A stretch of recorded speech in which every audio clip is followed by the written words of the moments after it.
we'll see you soon. Let's go to Western Sydney now. There's not going to be a nuclear power plant there, but as I mentioned at the top of the show, all of us will be affected by this plan if it does get up. So joining me now is Independent MP Dai Le. Dai, do you accept that people in the regions perhaps feel really different to people in the cities about this plan? And from what we can see this morning, at least initially, there does seem to be support in the electorates where these would be built. What do you think? Look, first of all, the Liberal Party is not in power. They haven't won government yet. So I suppose this is quite hypothetical.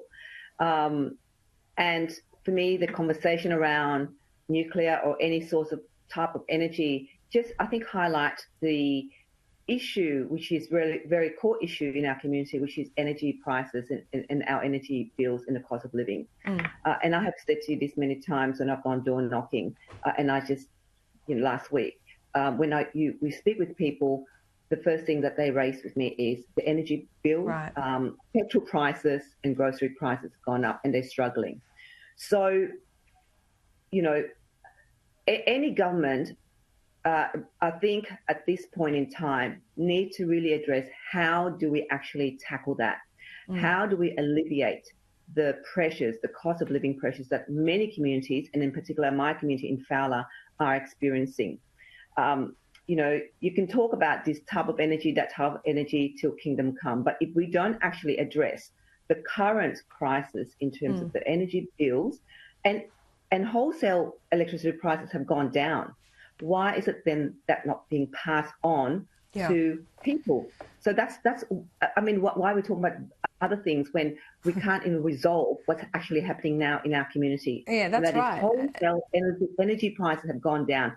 Look at why isn't that being actually passed on to consumers?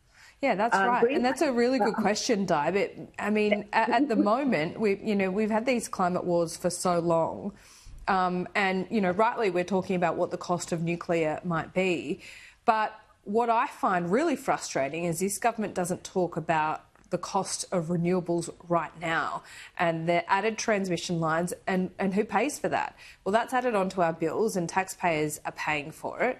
And there's no talk about, what that 10 to 20% other than renewables will be to provide baseload power.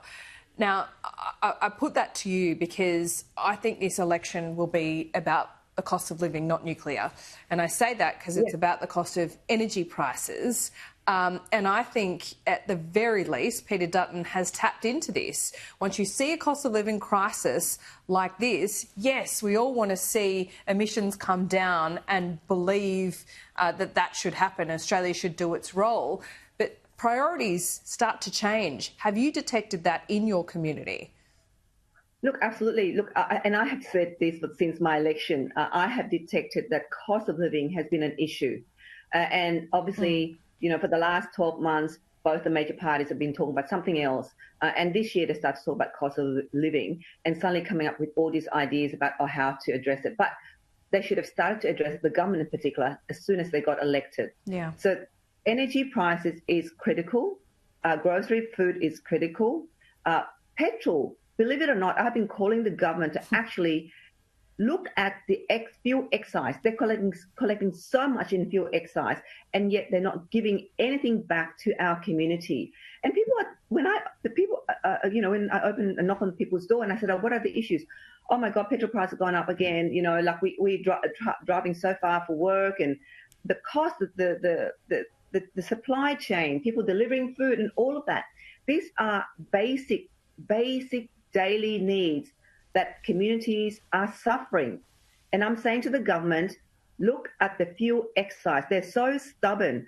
They said they're not going to give the community anything back when people are driving to work, long distances to work. Every day working Australians are using normal cars still that are needing to fuel petrol.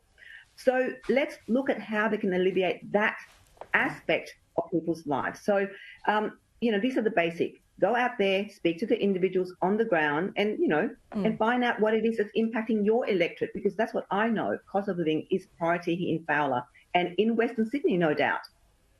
If I could just get a quick mood test, because I know you do a lot of door knocking in your community, Dai. What are you detecting in terms of attitudes towards the major parties?